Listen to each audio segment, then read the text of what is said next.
মৰমৰ ছাত্ৰ ছাত্ৰীসকল সকলোকে মোৰ দৰ্পণ অসম ইউটিউব চেনেলৰ ফালৰ পৰা আন্তৰিক অভিনন্দন জনাইছো। আশা কৰো সকলোৱে ভালে আছা আৰু তোমালোকে মোৰ এই দৰ্পণ অসম ইউটিউব চেনেলটোৰ জৰিয়তে কি কি বস্তু পাবা অলৰেডি মই আগৰ ভিডিঅ' বিলাকত কৈছো, বাৰে বাৰে একেবিলাক কথা নকওঁ। মই আজি তোমালোকৰ পাঠ্যপুথিত থকা এখন গদ্য যিখনৰ নাম হল বৈজ্ঞানিক মানসিকতা কিদৰে গঢ়িব পাৰো, এই পাঠটোৰ বিষয়ে আলোচনা কৰিম আৰু এই পাঠটোৰ কবি হল ডক্টৰ দীনেশ চন্দ্ৰ গোস্বামী। বৈজ্ঞানিক মানসিকতা কি বা বৈজ্ঞানিক মানসিকতা মানে কি, এইটো এটা কোশ্চিন যে এই কোশ্চিনটো প্রায় আহি থকা দেখা যায়। বৈজ্ঞানিক মানসিকতা মানে কি? বিজ্ঞানসন্মত চিন্তা চৰ্চাৰে কোনো বস্তু বা ঘটনাৰ বিচাৰ বিশ্লেষণ কৰিব পৰা মানসিক শক্তিয়েই হল বৈজ্ঞানিক মানসিকতা। ঠিক আছে, যে বিজ্ঞানসন্মত চিন্তা চৰ্চাৰে কোনো বস্তু বা ঘটনাৰ বিচাৰ বিশ্লেষণ কৰিব পৰা মানসিক শক্তিয়েই হল বৈজ্ঞানিক মানসিকতা। কাৰণ আমি সকলোৱে অৱগত যে বৰ্তমান যুগটোৱে হল বিজ্ঞানৰ যুগ, বৈজ্ঞানিক প্ৰযুক্তিবিদ্যাৰ যুগ। আৰু ইয়াৰে তোমালোকৰ প্ৰতি বছৰে এনেকুৱা এটা এছেও থাকে যোনটো বৈজ্ঞানিকৰ ওপৰত, যে মানৱ সমাজলৈ বিজ্ঞানৰ অৱদান নাইবা দৈনন্দিন জীৱনত বিজ্ঞানৰ প্ৰভাৱ। তো এছেও থাকে, এটা প্ৰায় থাকে, প্ৰতি বছৰেই বিজ্ঞান বিষয়ক কিবা নহয় কিবা এটা দি থৈ দিয়ে। ঠিক আছে, আৰু এইবিলাক তোমালোকে ক্লাছ 9-10তো পাইছা। তো আমি ফাৰ্ষ্টত কি কৰিম যে দীনেশ চন্দ্ৰ গোস্বামীৰ বিষয়ে আলোচনা কৰিম, তাৰপিছত কবিৰ পৰিচয়ৰ কোশ্চিন কেইটা আলোচনা কৰাৰ পিছত তাৰপিছত সেই কোশ্চিন বিলাক আলোচনা কৰিম যিবিলাক কোশ্চিন পৰীক্ষাত বাৰে বাৰে আহে। 2027 পৰা 2024 লৈকে কোশ্চিন পেপাৰটো সলভ কৰি দিম আৰু সেই কোশ্চিন বিলাকে বাৰে বাৰে আহি থকা দেখা যায়। তো সেই ইম্পৰ্টেন্ট কোশ্চিন বিলাকে আমি আলোচনা কৰিম আৰু আশা কৰো সেইবিলাক তোমালোকে যদি ভালকে মনত ৰাখিব পাৰা প্ৰতিটো এক্সামত প্ৰতিটো কোশ্চিনে কমন পাবা।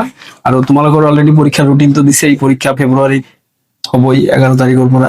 গতিকে এইকেইদিন ভালকে পঢ়িবা আৰু তোমালোকৰ প্ৰি ফাইনেলো হ'ব। গতিকে এইবিলাক জনে জনে চাবা, চোৱাৰ পিছত প্ৰি ফাইনেল পৰীক্ষাটো দিলেতো অট'মেটিকেলি গম পাই যাবা কিমান পাৰ্চেন্ট কমন পাইছা। ঠিক আছে, যে দীনেশ চন্দ্ৰ গোস্বামীৰ জন্ম হৈছিল 1949 চনত, অৰ্থাৎ 1949 চনত। দীনেশ চন্দ্ৰ গোস্বামীয়ে কি কৰিছিল, ৰঙিয়া হাইস্কুলৰ পৰা 1963 অৰ্থাৎ 1963 চনত মেট্ৰিক পৰীক্ষা পাছ কৰি তাৰপিছত কটন কলেজত কি কৰিছিল, এডমিশন লৈছিল। এইটো কোশ্চিন হ'ব পাৰে যে ডক্টৰ দীনেশ চন্দ্ৰ গোস্বামীয়ে কোনখন বিশ্ববিদ্যালয়ৰ পৰা MSc ডিগ্ৰী লাভ কৰিছিল, MSc আৰু PhD।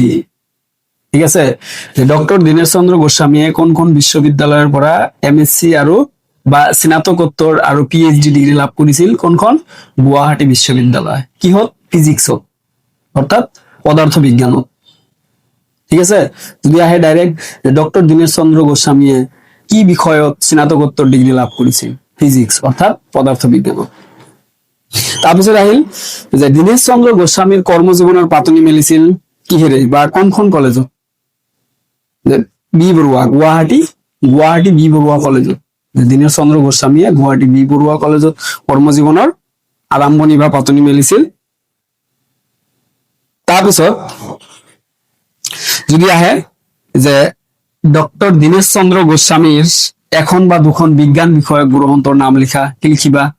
আৰু 2025ত এটা কোশ্চিন আহিছিল যে ডক্টৰ দীনেশ চন্দ্ৰ গোস্বামীৰ বিজ্ঞান বিষয়ক আলোচনীখনৰ নাম কি আছিল, এইটো আছিল দৃষ্টি। ঠিক আছে, আৰু তোমালোকৰ টাইমত যদি আহে 2026ত যে ডক্টৰ দীনেশ চন্দ্ৰ গোস্বামীৰ এখন বা দুখন বিজ্ঞান বিষয়ক গ্ৰন্থৰ নাম, এটা হল জনপ্ৰিয় বিজ্ঞান আৰু এটা হল কল্প বিজ্ঞান অৰ্থাৎ popular science and science fiction. ঠিক আছে, আৰু এটা কোশ্চিন আহে যে ডক্টৰ দীনেশ চন্দ্ৰ গোস্বামীয়ে অনুবাদ কৰা গ্ৰন্থৰ সংখ্যা কিমান, অনলি 17টা। আৰু তেওঁৰ আৰু অন্যান্য গ্ৰন্থ আছে, বৈজ্ঞানিক মন আৰু বৈজ্ঞানিক মানসিকতা, এইটো মনত ৰাখিবা, এইটোৰ পৰা কোশ্চিন হয়। যে বৈজ্ঞানিক মানসিকতা কিদৰে গঢ়িব পাৰো পাঠটো কৰ পৰা তুলি দিয়া হৈছে, যে বৈজ্ঞানিক মানসিকতা কিদৰে গঢ়িব পাৰো পাঠটো বৈজ্ঞানিক মন আৰু বৈজ্ঞানিক মানসিকতা নামৰ গ্ৰন্থখনৰ পৰা তুলি দিয়া হৈছে। এইটো এটা কোশ্চিন। তাৰপিছত আৰু আছে শতাধিক মহান বিজ্ঞানী, জোনাকীৰ জিলিকনি, উষ্ণ প্ৰবাহ, মোহিনী বিশ্ব ব্ৰহ্মাণ্ড আৰু শব্দ নিৰন্তৰ শব্দ, এইকেইটা। তো ইয়াতে আমি কি কি কোশ্চিন পালো? নাম্বাৰ 1, কোনখন বিশ্ববিদ্যালয়েৰ পৰা স্নাতকোত্তৰ ডিগ্ৰী বা এমএসসি ডিগ্ৰী? গুৱাহাটী বিশ্ববিদ্যালয়। কি বিষয়ত? পদাৰ্থ বিজ্ঞানত। আৰু পিএইচডি কৰ পৰা? গুৱাহাটী বিশ্ববিদ্যালয়। গল। তাৰপিছত আহিল কৰ্মজীৱনৰ পাতল, গুৱাহাটী বি বৰুৱা কলেজ। দুটা কোশ্চিন। তাৰপিছত আহিল যে ডক্টৰ দীনেশ চন্দ্ৰ গোস্বামীৰ বিজ্ঞান বিষয়ক আলোচনীখনৰ নাম কি আছিল? দৃষ্টি। অলৰেডি 2025ত আহিছে। আৰু যদি আহে যে ডক্টৰ দীনেশ চন্দ্ৰ গোস্বামী দুখন বিজ্ঞান বিষয়ক গ্ৰন্থৰ নাম, এটা হল জনপ্ৰিয় বিজ্ঞান আৰু এটা হল কল্প বিজ্ঞান, popular science and science fiction. আৰু তেওঁৰ এই অন্যান্য গ্ৰন্থও আছে। আৰু তাৰপিছত আহিল যে বৈজ্ঞানিক মানসিকতা কিদৰে গঢ়িব পাৰো, পাঠটো কৰ পৰা তুলি দিয়া হৈছে? বৈজ্ঞানিক মন আৰু বৈজ্ঞানিক মানসিকতা নামৰ গ্ৰন্থখনৰ পৰা তুলি দিয়া হৈছে। এইটো এটা কোশ্চিন। আৰু যদি আহে বেলেগ গ্ৰন্থ, দুটাতো অলৰেডি কলোৱে, বিজ্ঞান বিষয়ক গ্ৰন্থৰ নাম আহিলে দুটা লিখিলে হল। আৰু যদি আহে যিকোনো দুখন গ্ৰন্থৰ নাম লিখা, ডক্টৰ দীনেশ চন্দ্ৰ গোস্বামীৰ যিকোনো দুখন গ্ৰন্থৰ নাম, যিকোনো আহিলে সেই দুটাই লিখি দিবা, জনপ্ৰিয় বিজ্ঞান এণ্ড কল্প বিজ্ঞান। যিকোনো কলে যিকোনো, যেতিয়া উল্লেখ কৰি কব কোশ্চিনত পইণ্ট আউট কৰি দিয়ে, যোনটো বিচাৰিছে সেইটোৱে আমি লিখিব লাগিব। ঠিক আছে? এইকেইটা আছিল কভিড পৰিচয়ৰ কোশ্চিন। এতিয়া মই সেই কোশ্চিন বিলাক আলোচনা কৰিম যিবিলাক কোশ্চিন বাৰে বাৰে পৰীক্ষাত আহে, আৰু তোমালোকে এইবিলাক কোশ্চিন একদম পুৰা ভালকে মনত ৰাখিবা। চাবা এইবিলাকৰ পৰাই কোনবা নহয় কোনবা কোশ্চিন পৰীক্ষাত আহিছে। নাম্বাৰ 1, বিজ্ঞান কি? নাইবা বিজ্ঞান বুলিলে কি বুঝায়? নাইবা আমাৰ বিশ্ব ব্ৰহ্মাণ্ডৰ ৰহস্যৰ উদ্ঘাটন ব্যৱস্থাটো কি বুলি কোৱা হয়? আমাৰ বিশ্ব ব্ৰহ্মাণ্ডৰ ৰহস্যৰ উদ্ঘাটন ব্যৱস্থাটোক বিজ্ঞান বুলি কোৱা হয়। এইটো এটা কোশ্চিন। তাৰপিছত আহিল নেক্সট কোশ্চিন, বৈজ্ঞানিক মানসিকতা কিদৰে গঢ়িব পাৰো, পাঠটো কৰ পৰা তুলি দিয়া হৈছে? এই কোশ্চিনটো 2017ত আহিছে। কৰ পৰা? অলৰেডি কৈছো মই, বৈজ্ঞানিক মানসিকতা কিদৰে গঢ়িব পাৰো পাঠটো বৈজ্ঞানিক মন আৰু বৈজ্ঞানিক মানসিকতা নামৰ পাঠটোৰ পৰা তুলি দিয়া হৈছে। গল। বিজ্ঞানৰ কাম কি? 2017 আৰু 22ত আহিছিল, 2017 আৰু 22ত আহিছিল যে বিজ্ঞানৰ কাম কি? আমি সকলোৱে জানো বিজ্ঞানৰ কাম কি, কাৰণ সায়েন্সে সদায় প্ৰুফ বিচাৰে, প্ৰমাণহে লাগে। ঠিক আছে? যে পৰ্যবেক্ষণ কৰা, জোখমাখ লোৱা, সত্যৰ অনুসন্ধান কৰা, বস্তু বা ঘটনাটোৰ ধৰ্ম বা চৰিত্ৰৰ ফহিয়াই চাই তাৰ বিষয়ে এটা সিদ্ধান্ত লৈ অহা, এইবোৰেই হল বিজ্ঞানৰ কাম। আৰু এইটো কোশ্চিন 2017 আৰু 2022ত আহিছিল। তাৰপিছত নেক্সট কোশ্চিন 2023ত আহিছিল আৰু এটা আহিছিল 2024ত। কি কোশ্চিন? যে পৰ্যবেক্ষণৰ বাবে এজন বিজ্ঞানীৰ হাতত সততে থাকিবলগীয়া দুবিধ যন্ত্ৰৰ নাম লিখা। এইটো আহিছিল 2023ত। আৰু আজিৰ বিজ্ঞানী এজনে পৰ্যবেক্ষণৰ বাবে ব্যৱহাৰ কৰা দুবিধ যন্ত্ৰৰ নাম পাঠত দিয়া অনুসৰি লিখা। এইটো আহিছিল 2024ত। অৰ্থাৎ এনসাৰ এটাই, কিন্তু কোশ্চিনটো অলপ ঘূৰাই দিছে খালি। ঠিক আছে? যে পৰ্যবেক্ষণৰ বাবে এজন বিজ্ঞানীৰ হাতত সততে থাকিবলগীয়া দুবিধ যন্ত্ৰৰ নাম হল, তোমালোকৰ পাঠ্যপুথিত দিয়া আছে কি কি আছে?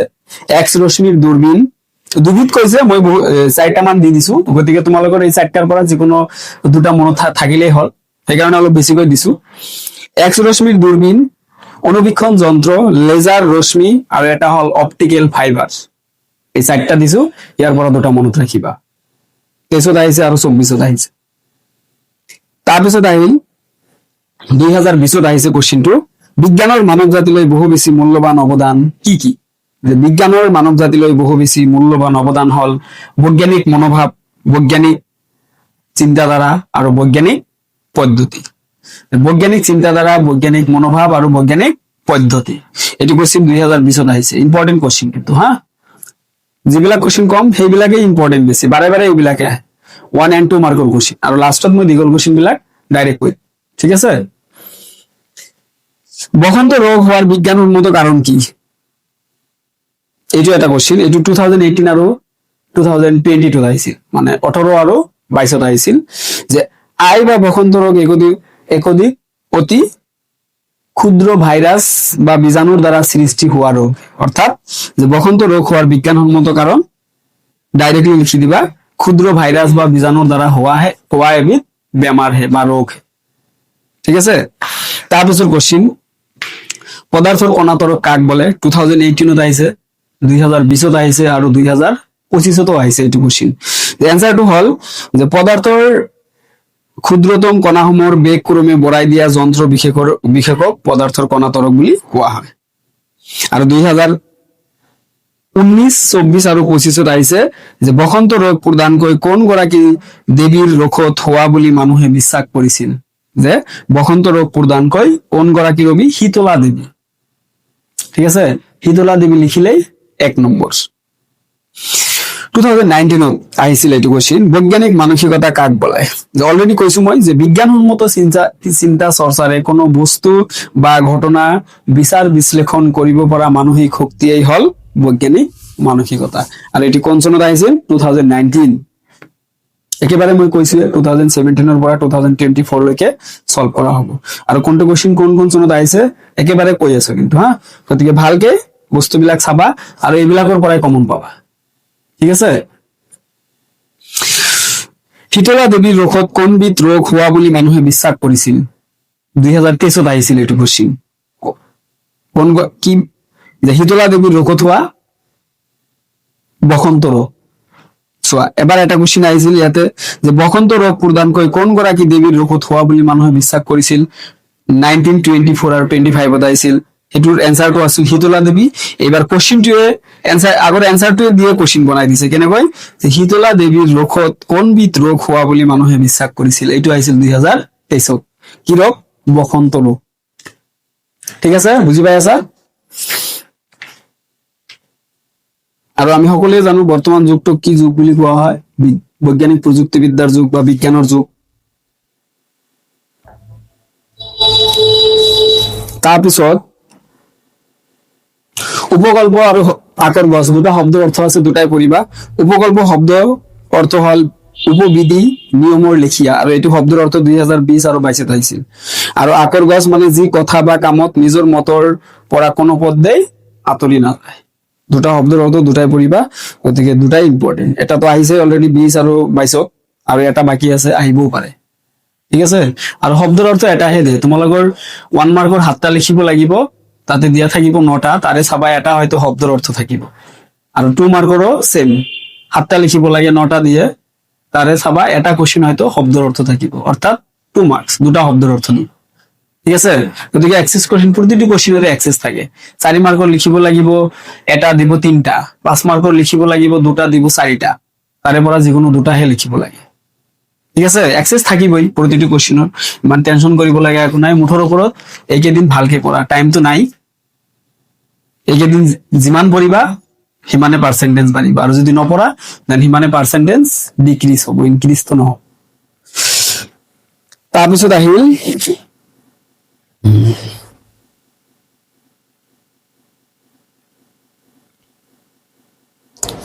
আৰু পাঠৰ লাষ্টৰ কোশ্চিন বিলাক এইবিলাক, আৰু যাদু মন্ত্ৰ বা তাবিজ বিভূতিৰে ৰোগ নিৰাময় কৰিব পাৰিনে? আমি সকলোৱে জানো নোৱাৰি, সেইবিলাক অন্ধবিশ্বাস আৰু কুসংস্কাৰ। এই বৈজ্ঞানিক মানসিকতা কিদৰে গঢ়িব পাৰো, এই লেসনটো দীঘল কোশ্চিন, ইম্পৰ্টেন্ট কোশ্চিন 2026 কাৰণে। নাম্বাৰ 1, আমাৰ বিশ্ব ব্ৰহ্মাণ্ড ৰহস্যৰ উদ্ঘাটন ব্যৱস্থাটোৱে হল বিজ্ঞান। এইটো এটা অলৰেডি 2020 আৰু 22 আহিছে এইটো কোশ্চিন, এইটো চাবা। তাৰপিছত 2 নম্বৰটোও চাবা, বৈজ্ঞানিক মানসিকতা কিদৰে গঢ়িব পাৰি বা বৈজ্ঞানিক মানসিকতা বুলিলে কি বুজা? 2017 আৰু 18 আহিছিল, এইটোও ইম্পৰ্টেন্ট কোশ্চিন। আৰু এটা আছে, বিজ্ঞানৰ গোটেই পদ্ধতিটোক এই মুকলি মনটোৰ গুৰুত্ব বৰ বেছি, এইটো এটা 2019 আৰু 23 আহিছে। আৰু এটা আছে যে বৈজ্ঞানিক মানসিকতাই সমাজৰ প্ৰগতিত কেনেদৰে অৰিহণা যোগায়, 2022 আৰু 24 আহিছিল, গতিকে 22 আৰু 24 2 বছৰ মূৰে মূৰে 26 আহিব পাৰে। এইকেইটা পঢ়িবা, চাবা। ইয়াৰ পৰা তোমালোকৰ প্ৰতি বছৰে এনেকুৱা কিছুমান লেসন থাকে, যোনটো লেসনৰ পৰা ডাইৰেক্ট তোমালোকৰ দীঘল কোশ্চিন যোনটো থাকে, তাতে থাকে অনলি 14 মাৰ্কস, 14 মাৰ্ক, আৰু এটা লেসন পঢ়ি পেলাই ডাইৰেক্ট 9 মাৰ্কস পোৱা যায়। এনেকুৱা লেসন প্ৰতি বছৰে থাকে। যেনেকুৱা যোৱা বছৰ 2025 চিঠিৰ পৰা দিছিল দুটা কোশ্চিন, এটা 4 মাৰ্কৰ আৰু এটা হল 5 মাৰ্কৰ ভিতৰত। গতিকে এইবাৰ তোমালোকৰ আনন্দৰাম বৰুৱা পাৰ্ট 2 চাবা ভালকে। তাৰপিছত তোমাৰ বৈজ্ঞানিক মানসিকতা কিদৰে গঢ়িব পাৰো, এই পাৰ্টটো ভালকে চাবা। আৰু এটা লেসনৰ নাম কম মই, কিন্তু এতিয়ালৈকে এই মুহূৰ্তত ক'ব নোৱাৰিম, চাই পেলাই ক'ব লাগিব।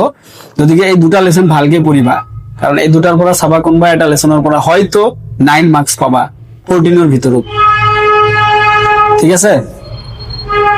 তো এই লেচনৰ পৰা এইকেইটা কোশ্চিন ভালকে চাবা।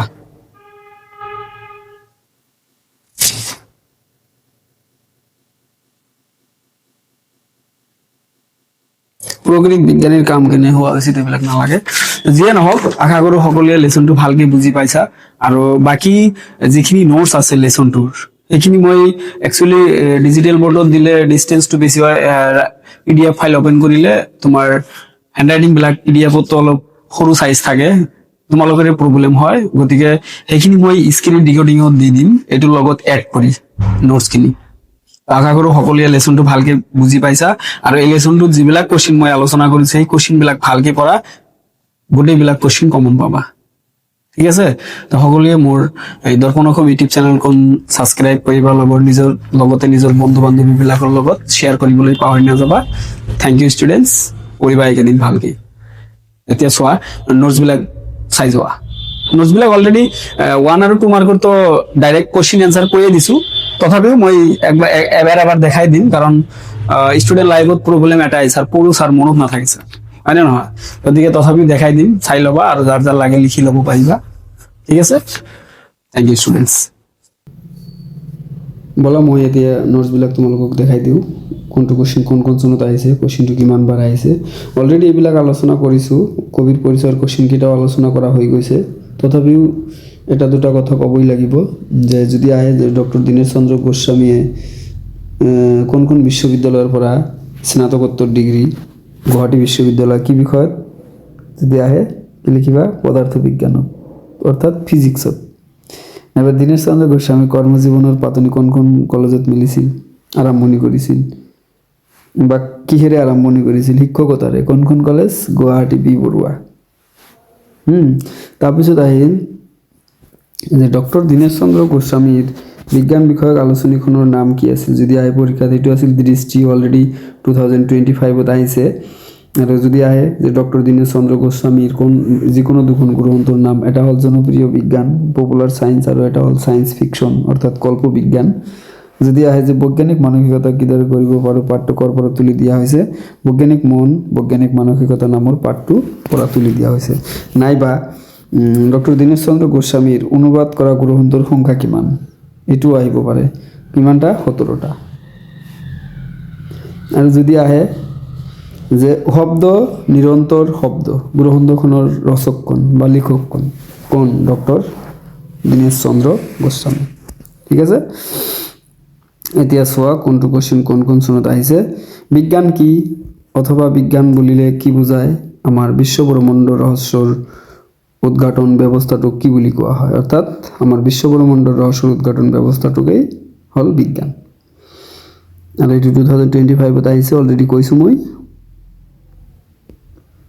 চোৱা 2017 বৈজ্ঞানিক মানসিকতা কিদৰে কৰিব পাৰোঁ শীৰ্ষক পাঠটি কৰ পৰা তুলি দিয়া হৈছে, অলপ আগত ক'লোঁ যে বৈজ্ঞানিক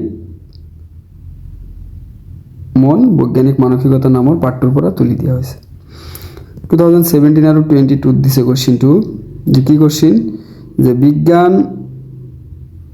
বিজ্ঞানৰ কাম কি। আমি সকলোৱে জানো বিজ্ঞানে সদায় প্ৰমাণ বিচাৰে, যে বিজ্ঞানৰ কাম হ'ল পৰ্যবেক্ষণ কৰা, জোখ মাক লোৱা, সত্যৰ অনুসন্ধান কৰা, বস্তু বা ঘটনাটোৰ ধৰ্ম বা চৰিত্ৰ ফহিয়াই চাই তাৰ বিষয়ে এটা সিদ্ধান্তলৈ অহা, এইবোৰেই হ'ল বিজ্ঞানৰ কাম। 23ত আহিছে পৰ্যবেক্ষণৰ বাবে এজন বিজ্ঞানীৰ হাতত সততে থাকিবলগীয়া দুবিধ যন্ত্ৰৰ নাম লিখা, এইটো আহিছে 23ত। অথবা আৰু এটা কোশ্চিন আহিছে 24ত, একেই এনসাৰ কিন্তু কোশ্চিনটো অলপ ঘূৰাই দিছে, যে আজিৰ বিজ্ঞানী এজনে পৰ্যবেক্ষণৰ বাবে ব্যৱহাৰ কৰা দুবিধ যন্ত্ৰৰ নাম পাঠত দিয়া অনুসৰি লিখা, মানে পাঠত থাকিব লাগিব সেই নামকেইটা, বেলেগ লিখিলে নহ'ব, অৰ্থাৎ চিলেবাছৰ ভিতৰত থাকিব লাগিব।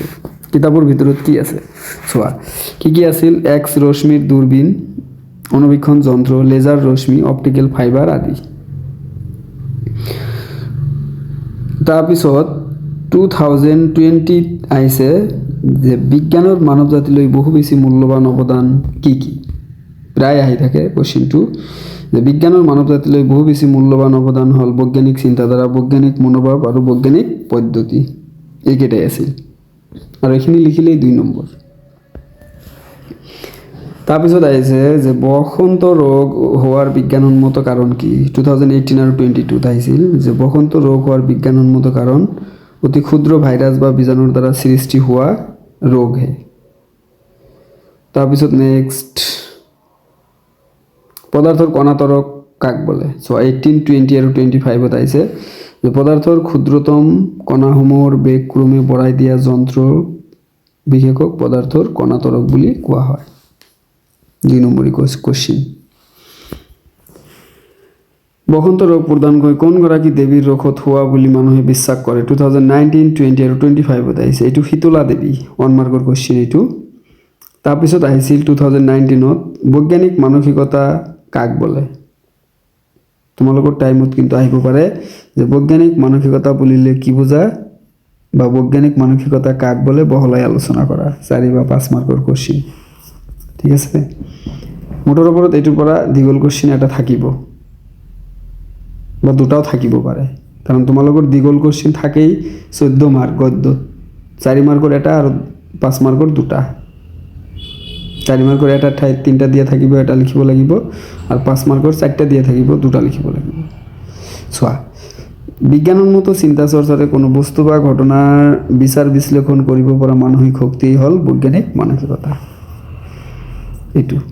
আৰু শীতলা দেৱীৰ ৰোগত কোনবিধ ৰোগ হোৱা বুলি মানুহে বিশ্বাস কৰে? চোৱা, অলপ আগত আহিছিল কোশ্চিনটো, বসন্ত ৰোগ প্ৰধানকৈ কোনগৰাকী দেৱীৰ ৰোগত হোৱা বুলি মানুহে বিশ্বাস কৰে? 19, 24 আৰু 25 আহিছিল। আৰু 23 আহিছিল, অৰ্থাৎ কি হ'ল 23, 24 এণ্ড 25 কমন কোশ্চিন। শীতলা দেৱীৰ ৰোগত বসন্ত ৰোগ হোৱা বুলি মানুহে বিশ্বাস কৰে। বৰ্তমান যুগটো কিহৰ যুগ আমি সকলোৱে জানো? বৈজ্ঞানিক প্ৰযুক্তিবিদ্যাৰ যুগ বা বিজ্ঞানৰ যুগ। এইটো কোশ্চিন এটা ইম্পৰ্টেণ্ট তোমালোকৰ কাৰণে 2 মাৰ্কৰ, যে মুকলি মন মানে কি? যে মুকলি মন মানে আকৰগোজ হৈ পুৰণা কথাতে লাগি নাথাকি নতুন কথা, নতুন সিদ্ধান্ত গ্ৰহণ কৰিব পৰা মনোবৃত্তিক বুজা যায়। এনে এক মুকলি মনে ব্যক্তি আৰু সমাজৰ উন্নতিৰ জখলাৰে আগুৱাই লৈ যায়, ঠিক আছে। আৰু এইটো কোশ্চিন আমি সকলোৱে জানো এনচাৰবিলাক, যে বিশুদ্ধ খোৱা পানীৰ অভাৱত হোৱা 2বিধ বেমাৰৰ নাম, অথবা অস্বাস্থ্যকৰ পৰিৱেশৰ বাবে হোৱা 2বিধ বেমাৰৰ নাম আমি সকলোৱে জানো। পানীৰ অভাৱত কি কি বেমাৰ হয়? ডায়েৰিয়া, মেলেৰিয়া, জণ্ডিছ, এইবিলাক। মানুহৰ উন্নতিৰ প্ৰধান কাৰণ কি? বুদ্ধি আৰু অনুসন্ধিৎসা। তাৰপিছত আহিল বিজ্ঞানৰ গোটেই পদ্ধতিটোত মুকলি মনটোৰ গুৰুত্ব কেনেধৰণৰ? যে বিজ্ঞানৰ গোটেই পদ্ধতিটোত মুকলি মনটোৰ গুৰুত্ব বৰ বেছি। নতুন চিন্তাধাৰা, নতুন কথা, নতুন সিদ্ধান্ত গ্ৰহণ আদিৰ মনোভাৱ আৰু পদ্ধতিয়েই হৈছে বিজ্ঞানৰ মানৱ জাতিলৈ বহু বেছি মূল্যৱান অৱদান। এইটো এটা ইম্পৰ্টেণ্ট তোমালোকৰ কাৰণে। কাৰ্যকাৰক সম্পৰ্ক বুলিলে কি বুজা বা কাৰ্যকাৰক সম্পৰ্কে কি জানা লিখা। কোনো ঘটনা সংঘটিত হোৱা বাস্তৱসন্মত কাৰণ এটি থাকিবই লাগিব। অলৌকিক শক্তিয়ে কোনো কাৰ্য সাধন নকৰে, কাৰণ অলৌকিক শক্তিৰ ধাৰণাটো কাল্পনিক। শব্দৰ অৰ্থ দুটাই পঢ়িবা, কোনটো আহে ঠিক নাই। উপকল্প, উপবিধি, নিয়মৰ লেখীয়া, এইটো বেছি ইম্পৰ্টেণ্ট তোমালোকৰ কাৰণে 26ৰ কাৰণে। আৰু আকৰগছ, যি কথা বা কামত নিজৰ মতৰ পৰা কোনো পধ্যেই আঁতৰি নাযায়। মুঠৰ ওপৰত দুটাই পঢ়িবা, কিন্তু ওপৰতটো বেছি ইম্পৰ্টেণ্ট। বসন্ত ৰোগ হোৱাৰ বিজ্ঞানসন্মত কাৰণ, ক্ষুদ্ৰ বীজাণু বা ভাইৰাছ, এইবিলাক কোশ্চিন আলোচনা হৈ গৈছে অলৰেডি। বাকী তোমালোকৰ লাগিলে চাই ল'বা, কিন্তু মই সেই কোশ্চিনবিলাকে আলোচনা কৰিম যিবিলাক বেছি ইম্পৰ্টেণ্ট, পৰীক্ষাত অহাৰ চান্সটো বেছি। ভূত প্ৰেত, দেৱতা, অপদেৱতা আদিৰ বাস্তৱ ভিত্তি আছেনে? আমি সকলোৱে জানো নাই। প্ৰতিটো লেচনৰ প্ৰতিটো কোশ্চিনেই কিন্তু ইম্পৰ্টেণ্ট নহয়, আমি সকলোৱে অৱগত। গতিকে সেই কোশ্চিনবিলাকেই ইম্পৰ্টেণ্ট যিবিলাক মানে প্ৰায় আহি থকা দেখা যায়। 2017ৰ পৰা 2024লৈকে অলৰেডি কোশ্চিন পেপাৰ মই এটা সলভ কৰি আপলোড কৰিছোঁ। গতিকে তাৰ পৰা তোমালোকে চাই ল'বা, 100% কমন পাবা এভৰি এক্সাম। থাকিবই। হ্যাঁ, সাপোজ এটা দুটা কোশ্চিন অলপ টাফ দিব পাৰে, যেহেতু 100 মাৰ্কেৰ এটা পৰীক্ষা, কিন্তু ওৰ থাকে প্ৰতিটি কোশ্চিনেৰ, গতিকে 100% কমন পাবা। এইটি কোশ্চিন পড়িবা তোমালোকৰ কাৰণে খুবই ইম্পর্টেন্ট, অর্থাৎ 2026 কারণে। আমার বিশ্বব্রহ্মাণ্ডর রহস্যর উদ্ঘাটন ব্যবস্থাটি হল বিজ্ঞান কথাকার বুঝাই লিখা 2020 আর 22 আহিছিল। এটি কিন্তু পড়িবা, আহিব পাৰে, খুবই চান্স আছে 26। এই এটা এই লেসনৰ পৰা। তাৰপিছত এইটো এটা অলপ আগত কৈছোঁ, বৈজ্ঞানিক মানসিকতা বুলিলে কি বুজা, আমি কিদৰে বৈজ্ঞানিক মানসিকতা কৰিব পাৰোঁ বুজাই লিখা 2017 আৰু 18 আহিছিল। গতিকে দুটা কোশ্চিনেই ইম্পৰ্টেণ্ট ইয়াৰ পৰা, ভালকৈ পঢ়িবা, 26 কাৰণে কৈছোঁ।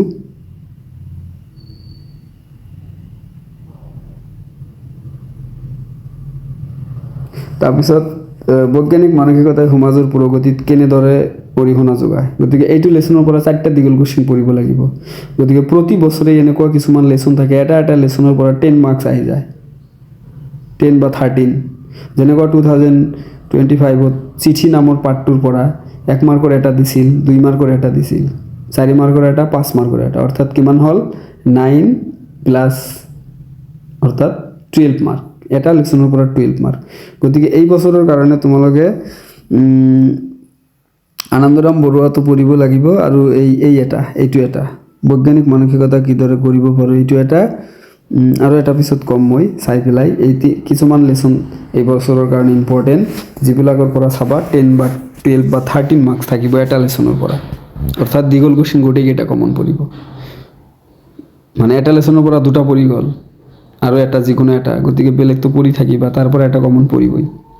এইটো এটা, আৰু এইটো বিজ্ঞানৰ গোটেই পদ্ধতিটোত মুকলি মনটোৰ গুৰুত্ব বৰ বেছি 2019 আৰু 23 আহিছিল। এইটোৱে যে 4 মাৰ্কৰ কোশ্চিন যে আহে, তাতে প্ৰসংগ সংগতি দৰ্শাই ব্যাখ্যা কৰা, সেনেকুৱা টাইপৰ কোশ্চিন এইটো।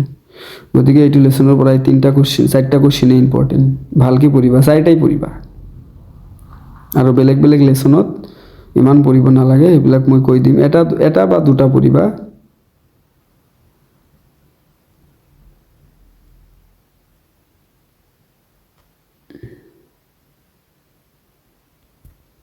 ঠিক আছে, এইটো কোশ্চিন একচুৱেলি তোমালোকৰ পাৰ্টত নাই, তথাপি মই দি দিছোঁ, 2019ত আহিছিল। প্ৰকৃত বিজ্ঞানীৰ কাম কেনে হোৱা উচিত, পাঠৰ আধাৰত আলোচনা কৰা।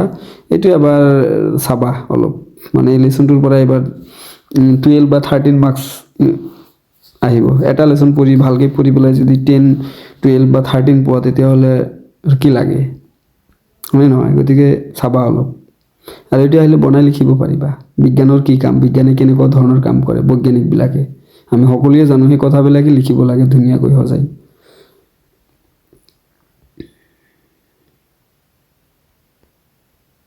ঠিক আছে, আশা কৰোঁ লেচনটো ভালকৈ বুজি পাইছা তোমালোকে, আৰু মোৰ এনেকুৱা প্ৰতিটো ভিডিঅ' পোৱাৰ কাৰণে মোৰ এই দৰ্পণ অসম ইউটিউব চেনেলটো ছাবস্ক্ৰাইব কৰিবা, লগতে নিজৰ বন্ধু বান্ধৱীবিলাকৰ লগত শ্বেয়াৰ কৰিবলৈ পাহৰি নাযাবা।